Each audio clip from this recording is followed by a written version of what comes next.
Alright, Assalamualaikum and salam sejahtera semua. Okey, untuk kali ini kita akan masuk ke chapter 7 iaitu Technology Used in Project Management for Construction Project Management. Okey. Alright. So, learning outcome yang kita target ialah first to identify the effective project management tools for construction, and then yang kedua kita akan mengenali project software yang sesuai untuk kita punya project, and then last sekali untuk kita apply teknologi tools ni untuk kita nak menjalankan kita punya project dalam construction management lah. Alright. Alright. So, untuk pengetahuan semua, walaupun suatu projek tu telah dirancang daripada awal sehingga akhir, walaupun kita dah buat plan yang terbaik, tapi kadang-kadang masih lagi akan ada perkara yang menjadi masalah lah. Contohnya macam mungkin akan ada delay dari segi penghantaran barang. So, masih lagi akan menjadi ada lagi masalah lah. Okay. So kebanyakan dalam construction project juga ada banyak data-data yang disimpan yang perlu didokumentkan untuk sebagai bukti lah. Okay. And untuk project management yang terbaik, perkara yang penting sekali ialah dalam controlling data lah. Alright. Lepas tu kita kena pastikan segala data-data yang ada, contohnya macam transmittal, submittal, RFI, email communication, semua tu berada di dalam keadaan yang kita mudah nak capai. Okay.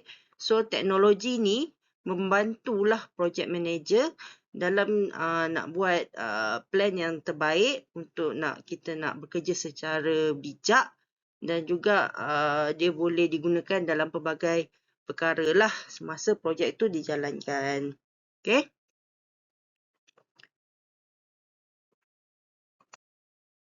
Okay. What are the project management tools for construction? Okay. Dalam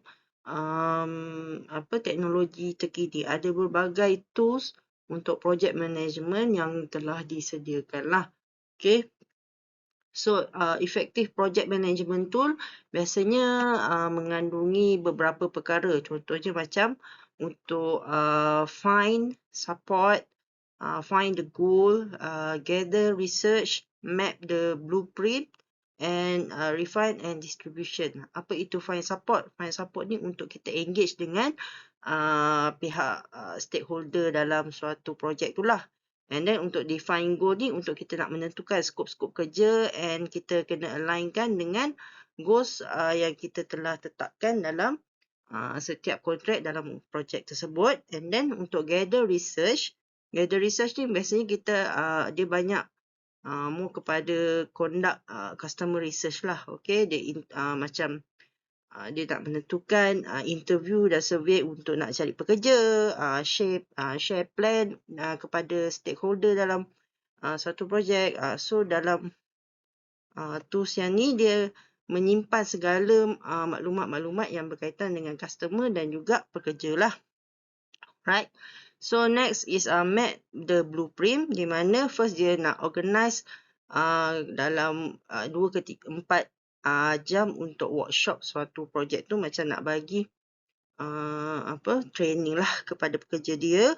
And then fill out a baseline of customer action, and last kali untuk fill front stage, back stage and support process. Okay, so dalam map the blueprint ni segala maklumat asas untuk suatu projek tu ada dekat dalam dia punya folder ni lah. Okay. And last kali ialah refine and distribute. Untuk refine and distribute ni, first untuk kita nak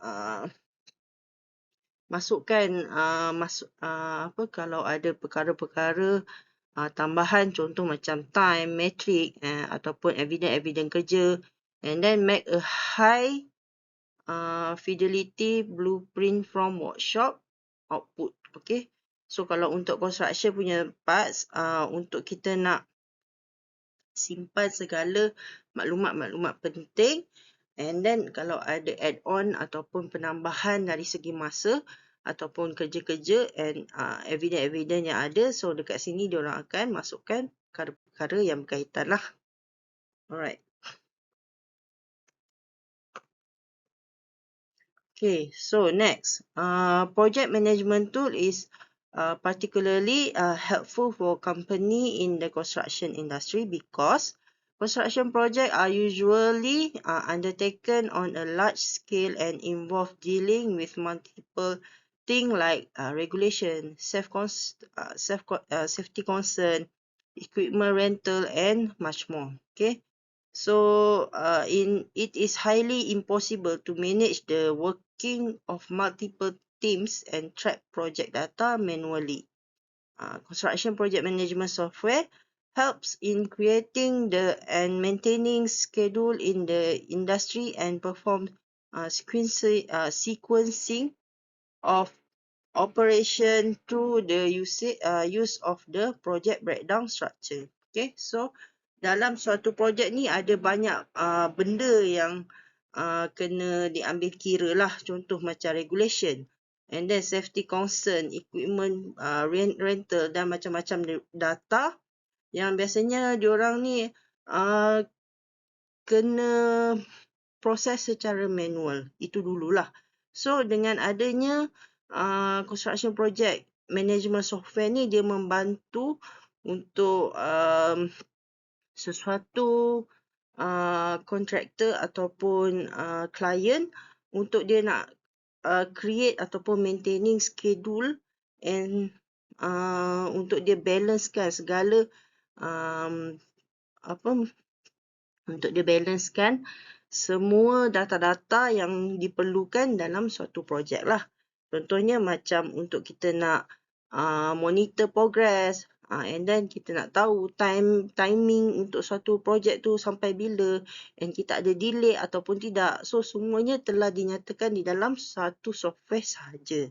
Yang penting kena fahamlah macam mana untuk kita nak manage software tersebut. Okay, so itu sebab kena ada someone yang competent jugalah untuk kita nak manage suatu software dalam project management. Alright. Alright, so seterusnya, how to choose the right project management software for construction. Okay, so untuk kita nak memilih apa software yang terbaik untuk kita punya projek, kita kena tengoklah nature dari segi kita punya projek tu, apa nature projek kita.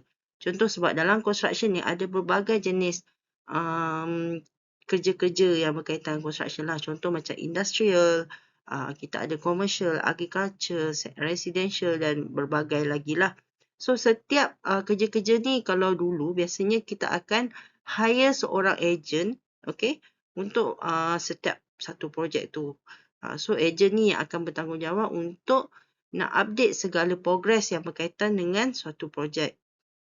Okay, so dekat situ akan ada bukan masalah lah, akan menaikkan dari segi kita punya bajet untuk kerja-kerja and juga schedule kerja kita tak boleh nak monitor secara langsung.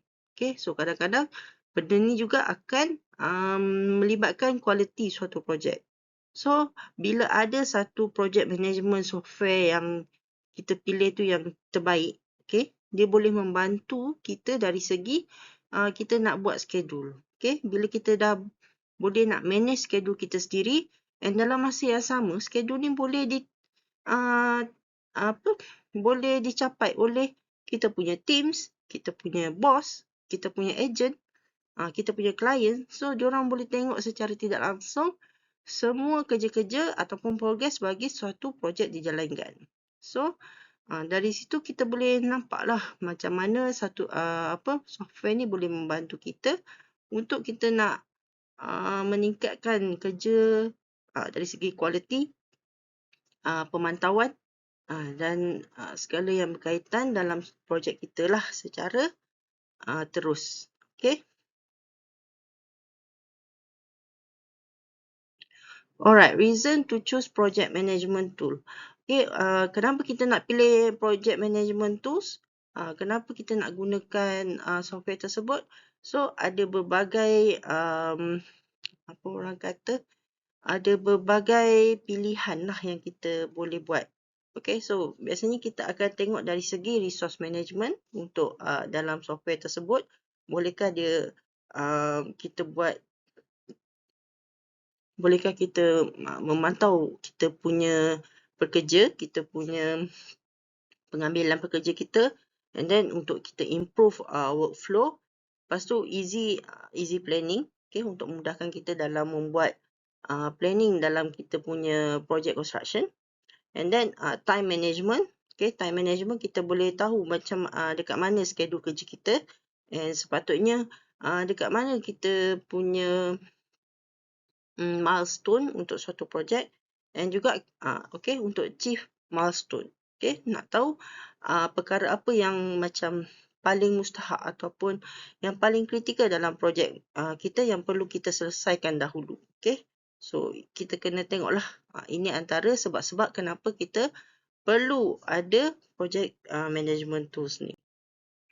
Okay, first untuk easy planning, macam saya cakap tadi, dia boleh membantu kita dari segi kita nak menentukan task-task kerja yang mana kita nak buat dulu, yang mana kita boleh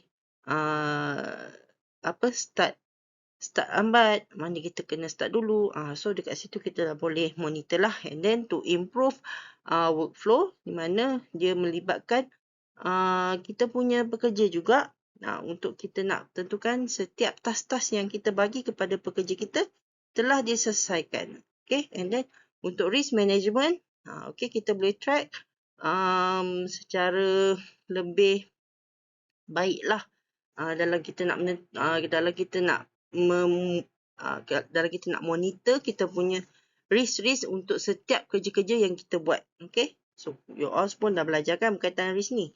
Alright, so next kita akan belajar jugalah lebih mendalam berkaitan risk management ni. Okay, dan untuk setting milestone, okay, di mana bila kita ada kita menggunakan tools yang betul, kita boleh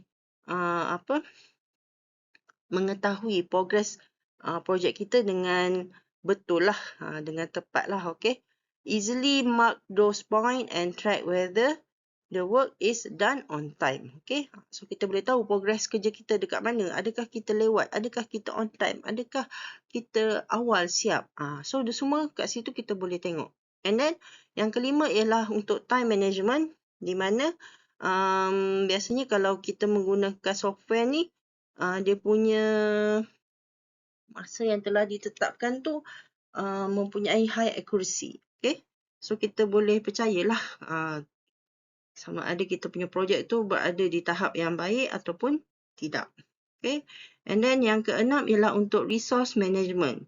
Okay, project planning includes resource planning and the entire task can be done within a short span using the project management tools. Okay, so dengan ada project management tool ni kita boleh buat resource planning ni dengan lebih mudah dan lebih cepat lah.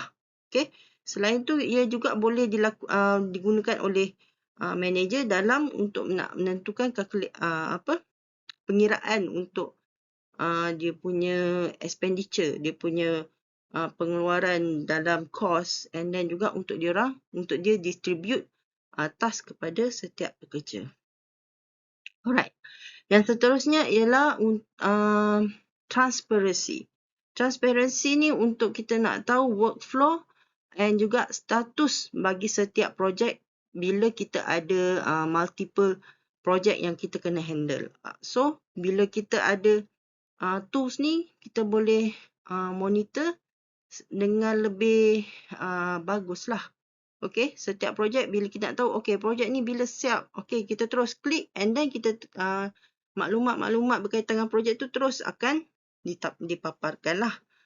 So, lagi mudah. Okay, and then nombor 8 ialah third party integration.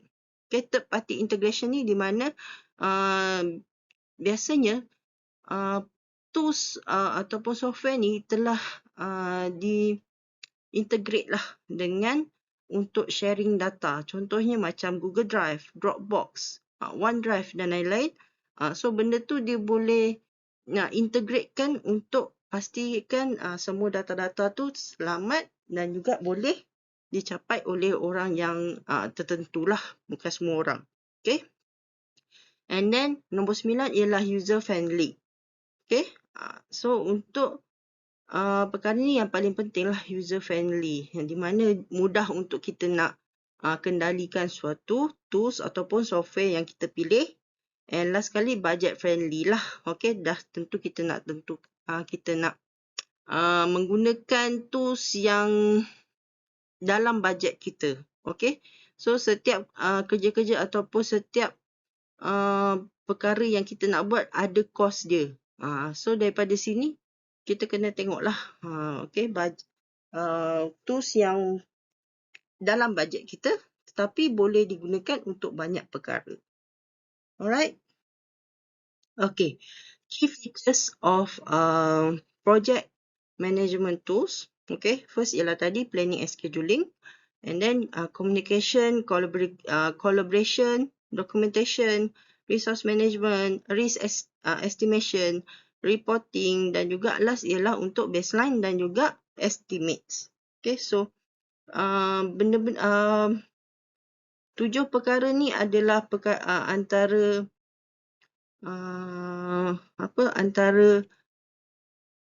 tools yang penting lah yang perlu ada di dalam satu project management. So bila kita nak pilih kita punya software, kita kena tengok adakah software kita mengandungi perkara-perkara seperti 7 perkara ni lah. Ini antara yang paling basic lah yang kita perlukan dalam kita nak dalam kita nak menentukan ataupun nak menggunakan untuk kita nak manage projek kita. Okay. So ada beberapa jenis ataupun ada beberapa teknologi-teknologi yang terbaik lah yang ada dekat dalam kita punya industri sekarang. Okay. Okay, so ada ini dekat sini saya ada menyatakan beberapa jenis tools yang sesuai lah untuk construction management. First ialah BIM ataupun Visual Design. Okay, BIM ni yang kamu tahu. Dalam BIM ada semua perkara berkaitan dengan kita punya planning, kita punya design. Okay, so dalam tu semua boleh dimasukkan lah. Dia juga boleh integrate dengan schedule juga, tak silap saya lah. Tapi tengok jenis software lah. And then complete ERP system. Okay, ERP system ni ini berkaitan dengan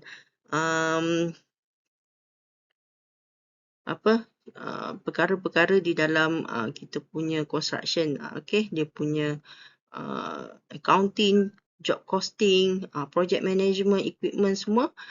So dalam ERP system ni ada. And then kita boleh tengoklah.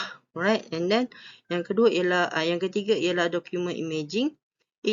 It used to be a better contractor office, was a sieve of filing cabinets. Okay. So kalau dulu dekat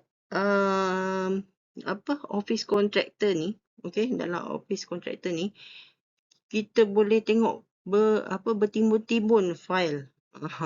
Okay, bertimbun-timbun file dan banyaklah ruang yang digunakan untuk kita nak simpan kita punya file-file ni. So bila ada tools untuk document imaging ni, kita kuranglah penggunaan tempat di mana kita punya dokumen semua telah kita masukkan ke dalam kita punya software. Okay, so yang keempat ialah automate workflow tools. Okay, untuk kita nak memantau workflow untuk setiap kerja-kerja dalam suatu projek. And last sekali ialah project management mobile apps. Okay, so sekarang ni dah ramai yang menggunakan smartphone. Okay, So, daripada smartphone kita pun kita boleh nak monitor projek kita bila kita menggunakan project management mobile apps. Okay, so selain tu, ini antara dua tools yang biasa digunakan. First ialah Microsoft Project dan yang kedua ialah Statistic Process Control, SPC. Okay, so dua tools ni biasanya memang familiar lah dalam setiap construction project management. Okay, so terdapat 6 cara untuk 6-way teknologi ni dia mengubah kita punya project management. First, kita dah ada data backup. Okay, bila kita menggunakan teknologi ataupun software-software berkaitan dengan project management, so kita dah ada data backup. Okay, itu biasanya memang dah ada untuk setiap software. And then instant communication, macam mana dia boleh jadi instant communication? Okay, semua stakeholder ataupun pengguna and semua yang berkaitan dengan projek tersebut boleh monitor kita punya projek secara tidak langsung. Okay, so dia menjadikan instant communication. Keeping up with deadline. Okay, so biasanya bila suatu projek ni kita dah setkan dia punya deadlines. Okay, bila kita dah nak sampai deadline, biasanya kita akan di-notify lah. So, kita kena catch up dengan kita punya deadline. And then budget tracking, time stamping, and last sekali, social media. Okay. So, 6 perkara ni biasanya dia membantulah kita punya manager ataupun kita membantu kita dalam project management. Okay. So, 6-way, ini antara, ini dia punya description lah untuk setiap jalan ataupun cara teknologi tu membantu kita dalam project management. First tadi macam data backup. So, dia dah siap-siap lah kat dalam tu ada backup untuk kita supaya bila apa-apa berlaku, data kita masih lagi tersimpan rapi. Okay. Instant communication, macam tadi saya cakap. And then keeping up with the deadline, budget tracking, time stamping, and juga social media. Alright, so ini adalah reference yang saya gunakan dalam kita punya chapter hari ini. Okay, so for the conclusion, managing the information is one of the biggest challenge of project management today. Modern technologies and construction software are really helping to control the information and disseminate it so it can be available and useful for our project team. Alright, so dalam project management ni,